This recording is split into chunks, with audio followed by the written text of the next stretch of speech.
Hello learners. आज इस video में हम सोशल कन्फर्मिटी यानी समरूपी व्यवहार के बारे में चर्चा करेंगे। मैं doctor Rashmi Singh, associate professor, department of psychology.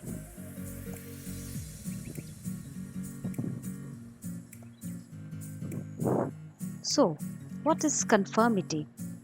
Conformity refers to the act of changing one's behavior to match the responses of others. Conformity is a type of social influence involving a change in belief or behavior in order to fit in within a group.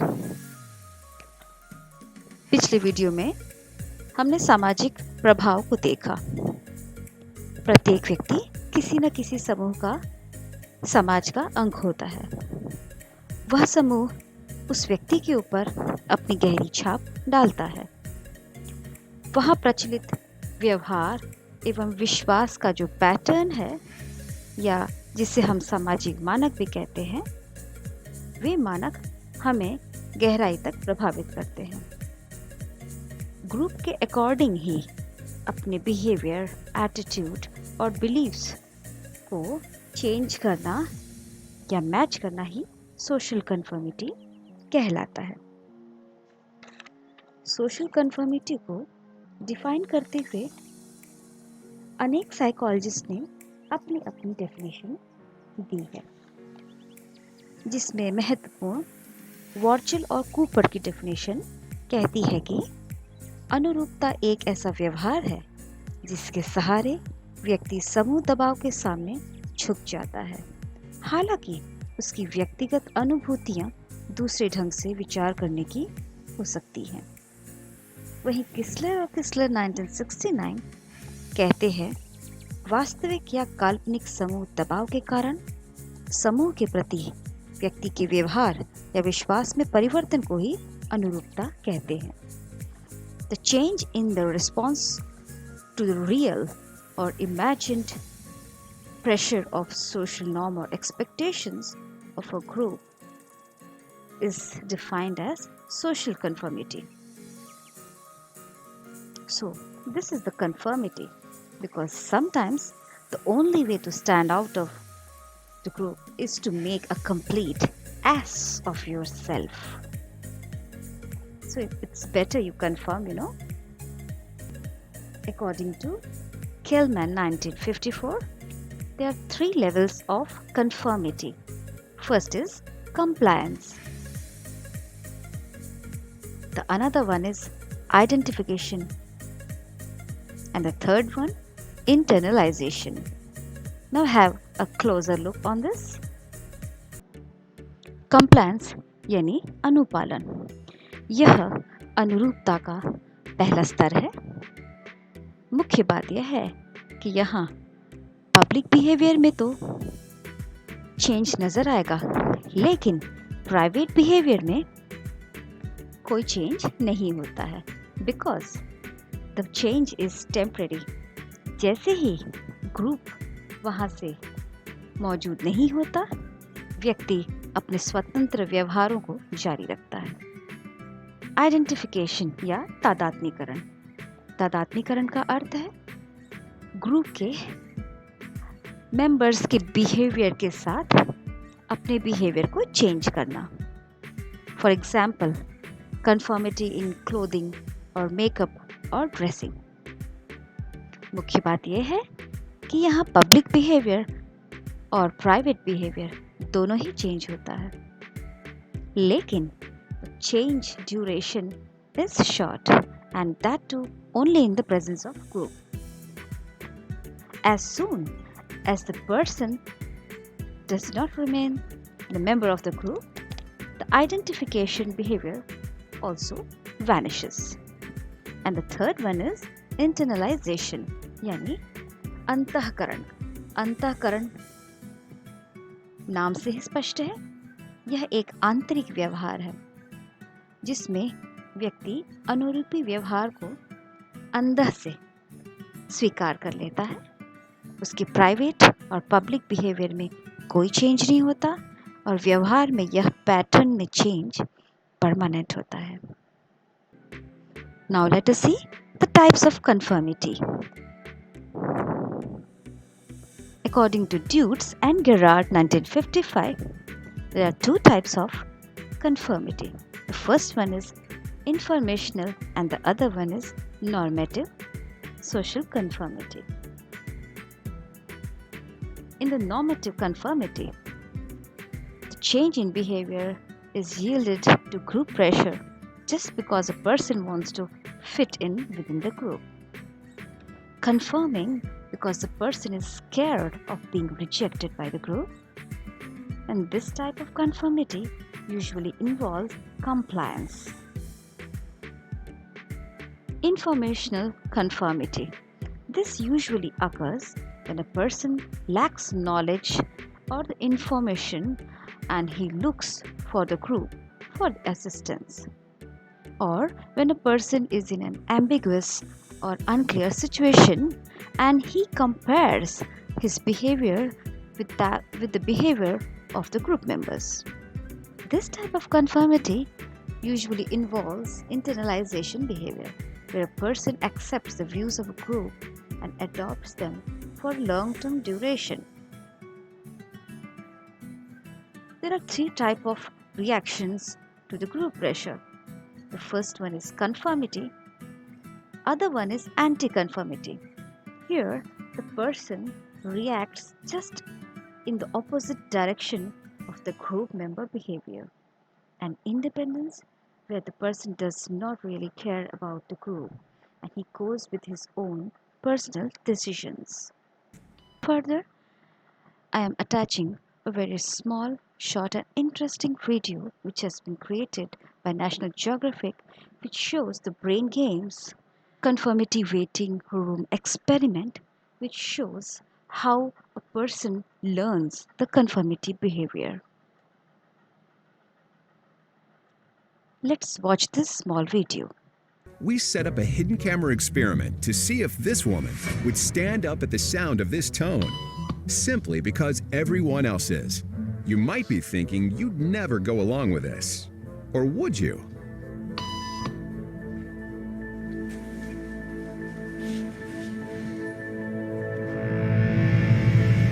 After just 3 beeps, and without knowing why she's doing it, this woman is now conforming perfectly to the group. But what happens if we take the group away? Elaine, please.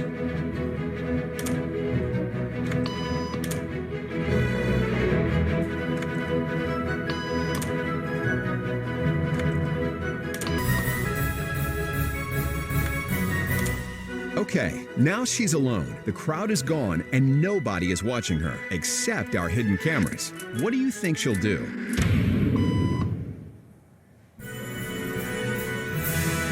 She's now conforming to the rules of the group without them even being there.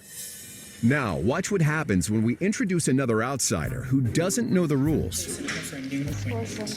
Have a seat and they'll be out in just a couple minutes. Great, thanks so much.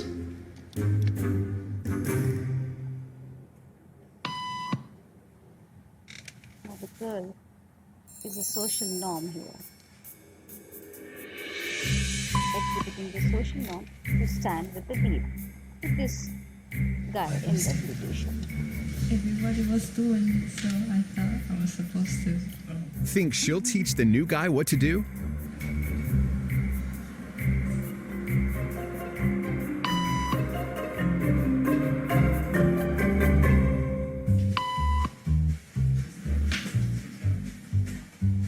For this woman has now become the social norm for everyone in this waiting room. Here to explain what's going on in their brains is Jonah Berger of the University of Pennsylvania. This sort of internalized form of herd behavior is part of what we call social learning. Starting at a very early age, when we see members of our group perform a task, our brains literally reward us for following in their footsteps. When I saw everybody stand up, I felt like I needed to join them. Otherwise, I'm like excluded. Once I decided to go with it, then I felt much more comfortable. तो इस experiment में आपने देखा कि किस प्रकार से purple T shirt में आई नई लड़की ने मौजूदा ग्रुप के द्वारा प्रदर्शित करने वाले व्यवहार और बिहेवियर पैटर्न को लर्न किया। प्रारंभ में वह ग्रुप से इंफॉर्मेशन ले रही थी और वहाँ प्रचलित नॉर्म्स को फॉलो करने लगी। आगे चल करके वाले नए पेशेंट्स के लिए नॉर्म का कार्य करना शुरू कर दिया था। तो आज के लेसन को समराइज करना शुरू करते हैं। अनुरूपता सामाजिक प्रभाव का एक महत्वपूर्ण साधन है। अनुरूपता के सहारे व्यक्ति के व्यवहारों एवं मनोवृत्तियों का नियंत्रण सामाजिक मानकों के अनुकूल होता है। अनुरूपता के क्षेत्र में शेरिफ, ऐश, क्रचफील्ड महत्वपूर्ण अध्ययन करके इसके स्वरूप के बारे में निम्नलिखित तथ्यों को बताया है। सबसे पहले, अनुरूपता में मानसिक संघर्ष या तनाव पाया जाता है। यह संघर्ष या कॉन्फ्लिक्ट व्यक्ति के व्यक्तिगत विश्वास, इच्छा एवं समूह या समाज के निर्णय से उत्पन्न होने वाले दबाव के बीच होता है। प्रारंभ में आपने देखा कि एक्सपेरिमेंट में वह लड़की काफ़ी कॉन्फ्लिक्ट में थी। उसने अपने इंटरव्यू में भी ये बताया कि जैसे ही उसने कन्फर्मिटी बिहेवियर शुरू किया, वह काफ़ी रिलैक्स्ड हो गई थी। यह समूह दबाव वास्तविक या प्रकट भी हो सकते हैं तथा काल्पनिक या अप्रकट भी हो सकते हैं। वास्तविक या प्रकट समूह दबाव में व्यक्ति को समूह की ओर से अनुरूपी व्यवहार न दिखाने पर दंडित किए जाने की संभावना होती है, परंतु काल्पनिक या अप्रकट समूह दबाव के चलते व्यक्ति यदि किसी कारण से ऐसा सोचने लगे कि अनुरूपता व्यवहार न दिखाने पर उसे दंडित किया जाएगा, तो यह एक काल्पनिक दबाव का उदाहरण हो सकता है। ड्यूट्स तथा गेरार्ड ने अनुरूपता में समूह के द्वारा दिए गए समूह दबाव के प्रकार बताए: आदर्शी सामाजिक प्रभाव तथा सूचनात्मक सामाजिक प्रभाव। शेरिफ के द्वारा किया गया स्वतः चालित प्रभाव या ऑटोकाइनेटिक इफेक्ट का प्रयोग अनुरूपता के इंफॉर्मेशनल इन्फ्लुएंस को प्रदर्शित करता है। वहीं सोलोमन ऐश के द्वारा किया गया प्रयोग नॉर्मेटिव सोशल इन्फ्लुएंस को स्थापित करता है। अनुरूपी व्यवहार के 3 स्तर या लेवल्स की चर्चा भी की गई है। प्रथम अनुपालन या कंप्लायंस, दूसरा तादात्म्यकरण या आइडेंटिफिकेशन तथा तीसरा इंटरनलाइजेशन अंतःकरण वास्तविक अनुरूपता को प्रदर्शित करता है तथा ये लंबे समय तक भी व्यवहार में प्रदर्शित होता रहता है। हालांकि परिवार या समूह प्रत्येक सदस्य के लिए न तो एक प्रकार के नियम ही बनाते हैं, न तो प्रत्येक सदस्य ही उन नियमों का पालन एक प्रकार से करते हैं। अतः अनुरूपता में वैयक्तिक भिन्नताएं भी पाई जाती हैं। अनुरूपता अंशतः व्यक्तित्व के गुणों तथा अंशतः परिस्थिति के स्वरूप पर भी निर्भर करता है। इन कारकों को हम आगे चल कर के देखेंगे।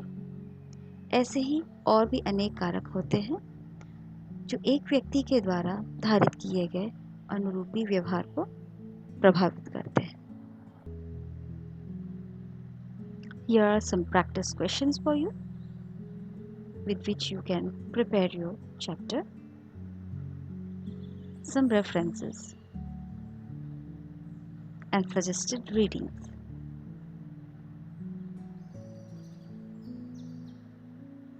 Hope you have learned and liked. Thank you.